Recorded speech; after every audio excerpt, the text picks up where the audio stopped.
Pero bueno, perdón por estos estereotipos que son los estereotipos clásicos de nuestra cultura, del varón físico-culturista con buen lomo, lejos estamos de eso, porque nuestras personas trans, por ejemplo los varones trans argentinos, pasan muy desapercibidos porque son gorditos, petizos, culones, pasan como un varón más barbudo.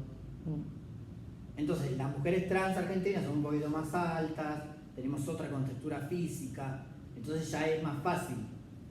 Me ven a mí, me ven a un varón trans, ¿quién piensa que es trans? Yo. Porque se nota de lejos muchas de nuestras características.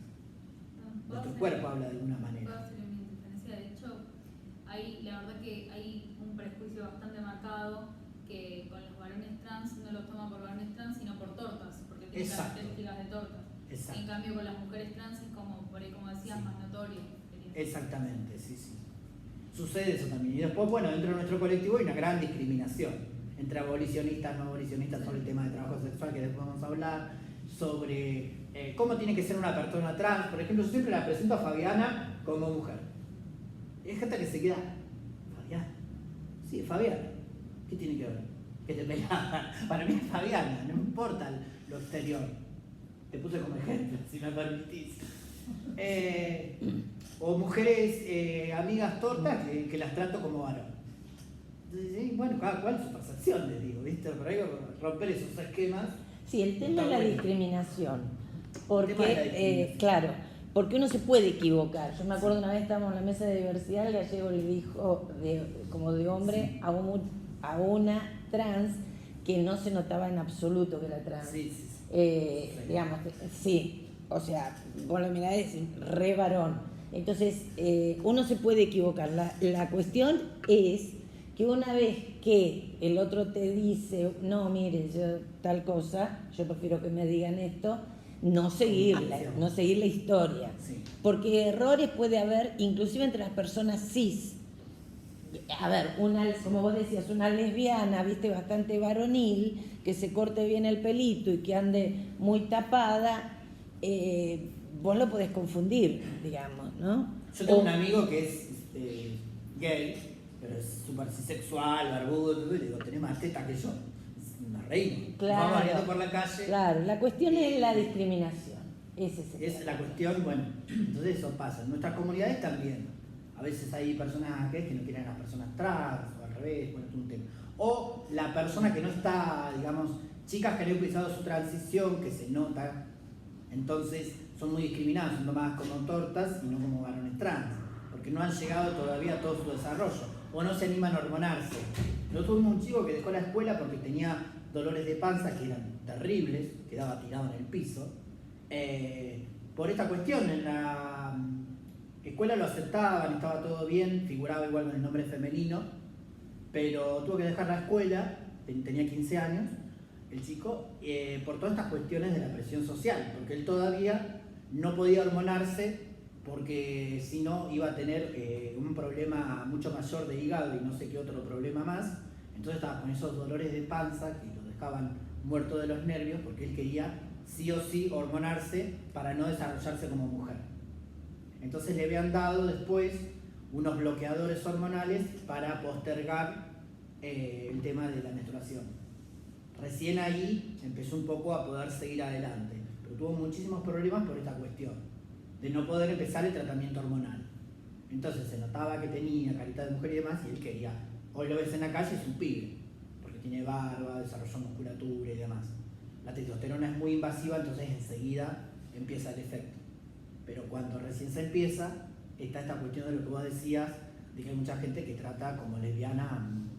Además hay otra cosa, que yo lo noto también en vos, porque estoy segura que la otra vez que fuimos a tomar un café, el mozo dijo señoras. Ella no. Yo enseguida le discute. Es esta preocupación por estar del otro lado, porque hay muchos hombres que son muy lampiños. Sí. Entonces, si hay un varón trans, puede ser que sea lampiño, pero hay varones cis que son lampiños. Entonces, si no hubiera toda esta cuestión de la discriminación, lo tomaríamos más tranquilo. Bueno, sí, se equivocó. Hay varones que viste que son re lampiños, que parecen chicas. Exacto, y también el tema de la discriminación pasa en los años. Argentina, yo soy chileno, me vine a los 18 años para 19, soy de Santiago de Mendoza, nunca más volví. Pasé el tema de la discriminación por el lado primero familiar. Allá existe en Chile el tema de la discriminación muy fuerte, el catolicismo prevalece en la sociedad.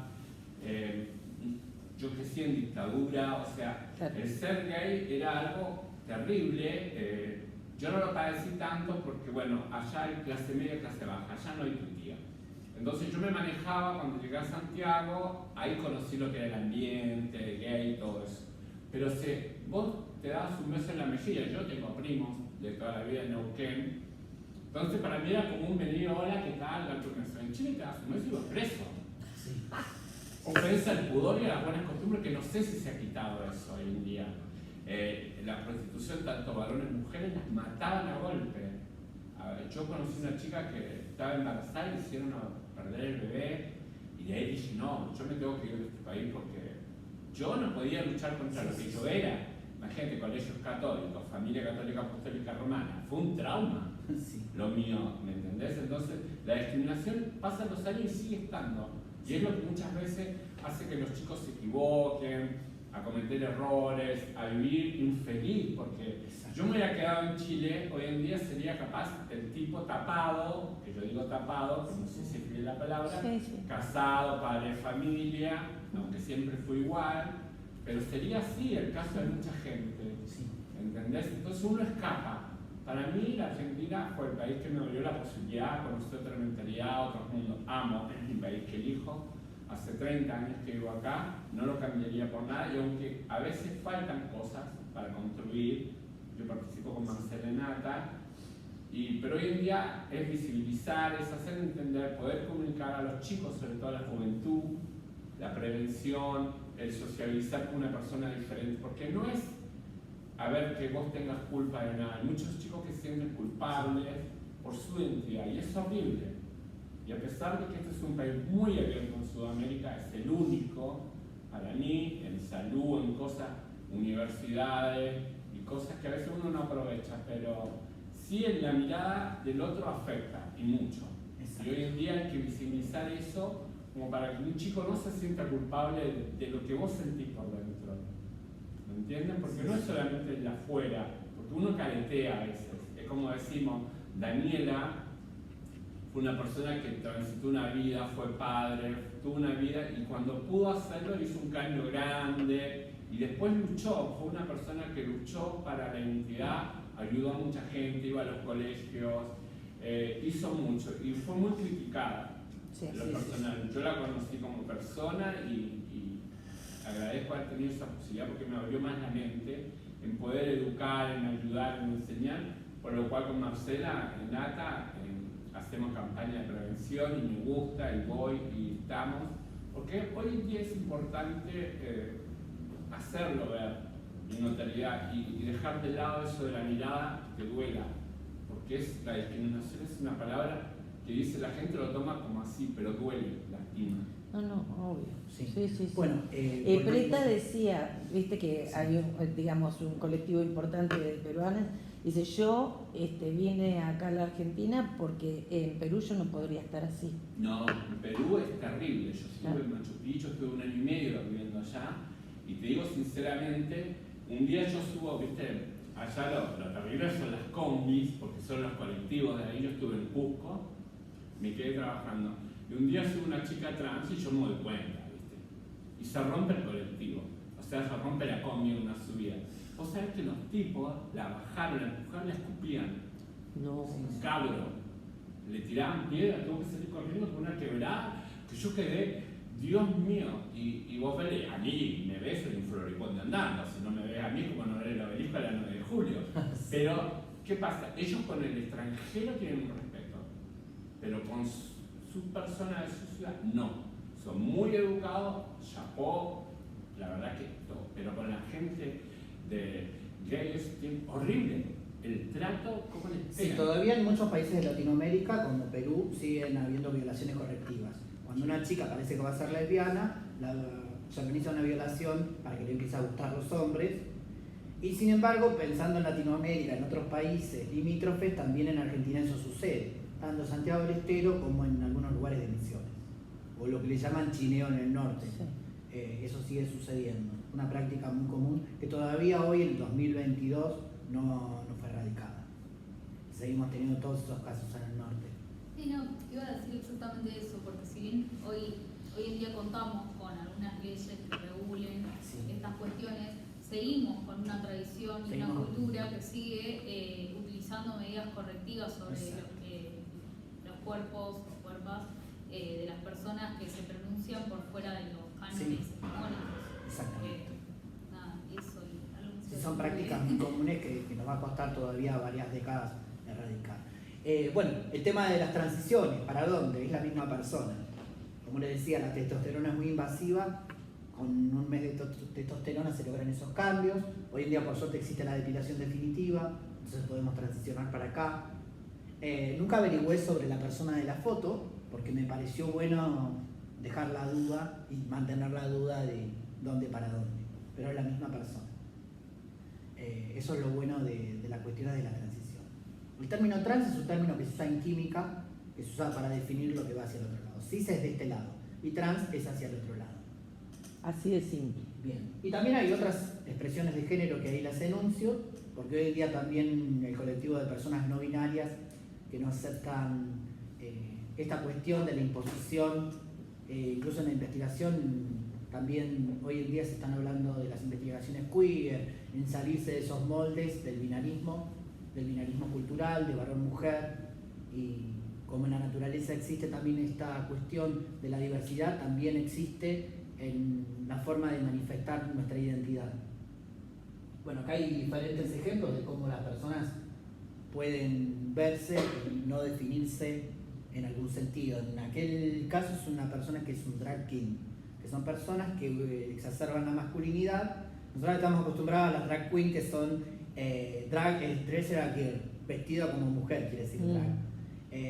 Que hay incluso hasta muchos programas. Y también existen las drag king, que son mujeres que exacerban la masculinidad y a veces la forma de vestir y demás hacen de una identidad sexual o de una identidad de género, como en el caso de las personas de género fluido, que algún día se sienten más hacia algún lugar u otro. Hay muchas críticas sobre esto, no se está tan acostumbrado a esta cuestión, pero incluso en Argentina es el segundo o tercer país en tener la posibilidad de tener una X en el documento, que me parece bien. Bueno, acá hay otros ejemplos en otros lugares del mundo, no me voy a detener mucho en esto, si quieren andamos. En Albania hay unas mujeres que cuando se termina el apellido, porque no hay varones para dejar descendencia, se visten como varones y tienen, digamos, hay como una reunión en el pueblo donde se decide que esa mujer puede continuar como un varón. Se llaman, creo que, gamellas. Y adoptan toda una vida masculina. Y en el otro caso son las personas hijas de la India, que es el primer país del mundo en tener un DNI con la T de transgénero. Antes, bueno, históricamente, muchas de estas personas fueron masacradas por el Imperio Británico, porque ya existía el tercer género en la India. Incluso hay un lugar donde hay una festividad donde son todas personas transgénero. Y ahí se hizo como una especie también de trabajo social para que las personas puedan estar expendiendo los pasajes de trenes, barriendo las calles, pero muchas hoy en día siguen mendigando a los trenes y ahí se cree que si vos no le das una ofrenda va a caer una maldición sobre un hijo, entonces mayormente ya viven de limosnas en los trenes y en las calles. Es muy, muy común ver. Se llaman hijras, pueden buscar, hay varios documentales. Incluso de la festividad de la India, tiene un nombre larguísimo. Bueno, vamos a hacer un resumen ya pasando cuestiones. Bueno, hay muchos otros ejemplos de otras personas trans en el mundo, de prácticas culturales, como el de las Muyes en México, que incluso van a una iglesia católica, hacen toda una procesión. Pero hay muchos ejemplos sobre cómo la cultura ha englobado y ha incluido a las personas trans dentro de sus prácticas y han sido incluidas y no excluidas de la vida en comunidad. En Argentina nos vamos a basar por un poco que todavía sigue existiendo la violencia en el hogar, se nos echa a muy temprana edad de nuestras casas, como le ha pasado a Fabiana, que se tuvo que ir a otro país. Muchas personas vienen porque acá pueden tener la posibilidad de cambiar su nombre, aunque cuando vuelven a sus países, vuelven con su nombre de origen. Porque en algunos otros países no hay ley de identidad de género. En nuestro caso sí tenemos la ley de identidad de género en España, en Uruguay y en Estados Unidos, y en algunos otros lugares, como fue el caso de Chile, durante muchos años tenían que firmar, los médicos legistas tenían que firmar un documento en donde se decía que la persona no pertenecía a su género con su identidad dada al nacer. Entonces con el aval de los médicos psiquiatras podías hacer una intervención quirúrgica. Era así que muchas personas en Argentina juntaban dinero y se iban a operar a Chile. Y se transformó Chile en un lugar donde se hacían las mejores operaciones. Incluso el médico más importante que dejaba las vulvas mejor hechas estaba en Chile. Entonces todas las chicas que querían hacer su cambio de genitales iban a Chile a hacérselo, pero después cuando volvían tenían problemas, como el caso de Mariela Muñoz, que estuvo presa porque venía con un documento chileno y tenía un documento de varón, y fue todo un tema en aquel momento que se habló muchísimo del caso de Mariela Muñoz, que fue una de las precursoras de esta cuestión de venir de otro país con otra identidad, y después había que hacer toda una gestión que tardaba años y años hasta que se podía conseguir el documento argentino con el cambio registral, que muchas veces era imposible, hasta la venida de la ley. Pero bueno, más allá de la ley, muchas personas LGBT, incluidas sobre todo las personas trans, somos expulsadas de nuestros hogares a los 12 años para arriba, cuando se nos empieza a notar, o muchas vienen del interior del país hacia las grandes ciudades por la cuestión de discriminación. Principalmente primero en el hogar. Por eso muchas veces cuando hay chicas trans que tienen problemas de consumo, o tanto de drogas como de alcohol, o comportamientos que siempre están a la defensiva y con agresividad, eso deviene de que nosotras estamos expulsadas de nuestro hogar. Y después todas las expulsiones que siguen. Porque somos personas, muchas que han tenido que ejercer el trabajo sexual a muy temprana edad, a los 12, 11 años, porque se han venido del norte a ciudades grandes, y la única posibilidad que hay de poder sobrevivir, porque si vos vas a cuidar un auto, no, sacame el puto de acá. Entonces no queda otra que el trabajo sexual. La violencia institucional, cuando en aquel momento y todavía hoy se revisa a una persona trans y no lo hace personal femenino, o se vulnera cualquier tipo de derecho, como una chica que le habían cortado la cara, por ejemplo acá en la zona roja del Uro, y no detuvieron a las personas que le habían cortado la cara, sino que la esposaron y la tiraron al suelo a ella, por ser migrante y por ser trans. Digamos, el estigma de ser migrante es doble, porque primero que sos trans, como dicen ellos, son putos, y después, no, y es peruano, entonces peor. No, peruano, no dicen peruano. Entonces, esas cuestiones tienen que ver mucho hoy en día, porque tal vez hay policías que sí están preparados, pero la mayoría no lo están. Me acuerdo que fuimos una vez a una charla a la Bucetich y pensaban que no éramos personas trans, porque pensaban que no son. Y con Virginia, con mi compañera y amiga, nos codeábamos. No, y dice un policía, porque ustedes están vestidas. O sea, que ellos tienen el imaginario, la policía tiene la idea de que las personas trans tienen que estar desnudas en la calle para ser personas trans. Entonces, eso es lo lo que más llama la atención en muchos aspectos. Es llamativo porque nos codeábamos y nos cuchicheábamos. Pero bueno, son cosas que pasan. Muchas de las fuerzas de seguridad todavía siguen con eso de que está prohibido andar con determinada ropa, o hacen cuestiones del tema de físico. Incluso no sé si encuentran una mujer muy masculina, ¿qué harán? Y hay mujeres que son muy masculinas, o que tienen la voz muy... a ver cómo proceden. Entonces, bueno, eso todavía hoy en día sigue pasando, el tema de la violencia institucional. O hubo un caso también de un juez que agravó la causa de problema de narcomenudeo porque era una persona trans y era migrante. Y era narcomenudeo, no había matado a nadie. Y muchas de esas personas que hacen narcomenudeo son víctimas de redes. Que, bueno, el tema de la zona roja, que es el tema que está ahí en discusión de todo, se está atacando a las trabajadoras sexuales para que no estén imponiendo multas y demás, cuando en realidad el negocio está por abajo de la mesa. El problema es que el municipio, el Estado provincial, el Estado nacional, el Estado municipal, no saben qué hacer con el narcotráfico. El problema es otro, no las chicas que están paradas vendiendo 2 bolsitas, porque hay alguien que anda con un ladrillo gigante en un Mini Cooper, que es amigo de un juez, amigo de la policía, es cómplice de algún político. Entonces siempre el hilo se va a cortar por el lugar más finito. Y el principal problema es el narcotráfico de la zona. Lo que No son las decía trabajadoras ella, sexuales. sí, hay los ricos, los pobres. A ver, siempre las cosas son problemas de ricos y pobres. Exacto. Porque si vos te mirás, por ejemplo, en la Argentina hay muchas trans trabajando en la televisión, Sí. pero han accedido a determinado nivel social, sociocultural.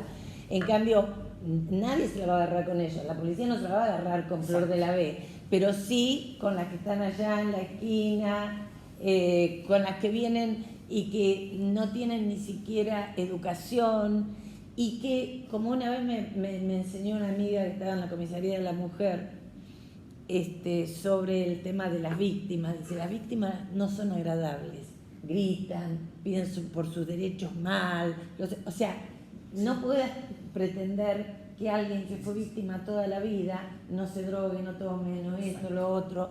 ¿Por qué? Porque no pudo construir su propia personalidad, no pudo educarse, no pudo nada. Y tiene mucha bronca. Eso pasa. A ver, yo lo digo porque lo viví en todos los sentidos que ha dicho Marcela, las etapas que uno va viviendo cuando llega del interior o de afuera. El no tener acceso a educación, a no poder acceder a ser alguien, a ser yo una persona, no importa mi identidad o mi cama. Yo siempre digo lo mismo, porque hay mucha gente que me ha criticado por el tema, sobre todo en la iglesia, ¿no? En la iglesia evangélica, sí. Cuando yo con ella hicimos campañas, el día Bianchi, me puse una cosa y le dice, ¿qué es esto? Yo con una remera así, andaba con unos globitos, unas cosas así. Yo digo, es una prevención. Porque más allá de que uno pueda creer o no en algo, es importante, pero yo siempre digo, he conocido muchos casos de chicas que no han tenido la posibilidad de tener una educación mínima. Hablemos de una primaria y una secundaria. Yo hoy en día no estoy tramitando, hoy en día después de grande, mi DNI argentino me está costando mucho, lo empecé en pandemia, para poder tener un monotributo, etcétera, cosas, ¿no? Pero sí tuve una base. ¿Cuál fue la base? La educación en mi casa y también en un colegio. Yo conozco muchas chicas trans que han fallecido, chicos gay grandes, que no tuvieron esa posibilidad. ¿Y por qué terminaron en la droga? ¿Por qué terminaron en esto? Porque la gente te aísla. A mí me pasó. ¿Me entendés? A mí me discriminaban por ser chileno, por tener mi tonada cuando llegué a Buenos Aires. Era horrible. Yo fui a un restaurante a conocer San Pedro Telmo, ¿viste? Junté mi dinero, quise comer una comida rica. Y de repente le digo, ay, ya, me trae pollo, ¿viste? Sí. Y se para un señor y hace así, yo, golpea su mesa, yo no voy a comer donde coman estos traidores. ¿What? Yo seguía comiendo mi pollo, ¿viste? Ni enterado que era por mí, hasta que el viejo se me para en la mesa y me hace así. Y uno puede reaccionar mal o puede reaccionar bien. Reaccioné educadamente en ese momento y le dije, mire, a mí en lo personal, la política es política de cada país. Yo era un niño, yo no tengo nada que ver y todas esas cosas. Pero sí pasa eso que la gente te aísla. ¿Por qué vos ves la falta de cultura? Es por eso. Porque uno tiene que pagar hasta la amistad cuando estás en la transición, cuando estás de afuera, cuando sos diferente. Y nos pasa en todos los ámbitos. A veces podemos salir, a veces no. Y hay muchas compañeras y compañeras que están ahí en ese momento en que están privadas de esa posibilidad de tener algo tan básico como que yo te diga buenos días y que vos me des un saludo. El poder acceder a la salud, como dice Marcela, también ha sido etapas transitorias injustas y discriminativas muchas veces. Muchas chicas trans han aprendido a escribir con el uso del WhatsApp, por ejemplo. Aunque les parezca mentira, es real. Sí. Han aprendido a escribir o a leer con el uso del WhatsApp. Es muy loco, pero bueno. Eso hoy en día nos pasó.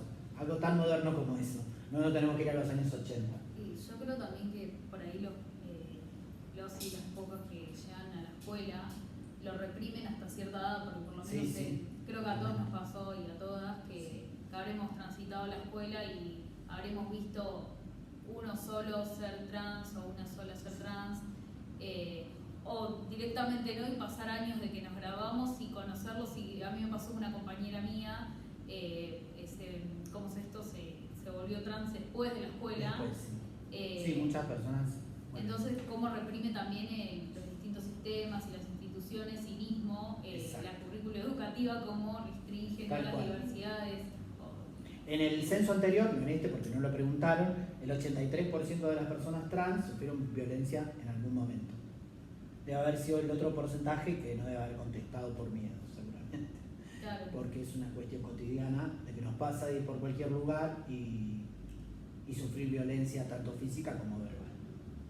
Lo que hablábamos del sistema educativo, que es muy difícil, a mí me costó muchísimo. Yo fui el primer título universitario con un cambio de identidad de género, así que bueno, tuve esa suerte de poder estudiar, pero hay muchas compañeras que no la tuvieron. Igual es un tránsito muy difícil. Hoy en día llegar a cargos, por ejemplo, de educación, sigue siendo muy difícil todavía. Estudiar para poder dar clases, por ejemplo, es muy difícil. Hay muy pocas personas trans que llegan a hacerlo, pero bueno, es cuestión de abrir caminos. ¿Y por qué es que a nosotras nos cuesta tanto el tema del sistema de salud? Por eso es que hay tanta incidencia, por ejemplo, con el tema de VIH. No es que hay, si bien por una cuestión de que el ano es un órgano, que de alguna manera en realidad no es un órgano, por donde se producen microlaceraciones y el virus puede entrar más fácil, o por ejemplo para hombres que tienen sexo con hombres, o para el sexo anal, es mucho más la posibilidad de una transmisión de VIH. Por eso es que ese tipo de práctica no es por estigmatizar un grupo, sino que en esa práctica se da que hay mucho mayor riesgo de entrada. Sí, tengo una pregunta con respecto a eso. O sea, ¿es más probable el contagio entre dos La hombres transmisión. Eso, que un hombre y una mujer, por más que sea la misma práctica? El sexo anal es la práctica fundamental en la cual, porque la vagina tiene cierta flexibilidad. Imagínate que hasta sale un bebé. Entonces, no se daña y hay más mucosidad. Entonces, no se daña tanto. Incluso hay muchas mujeres africanas que tienen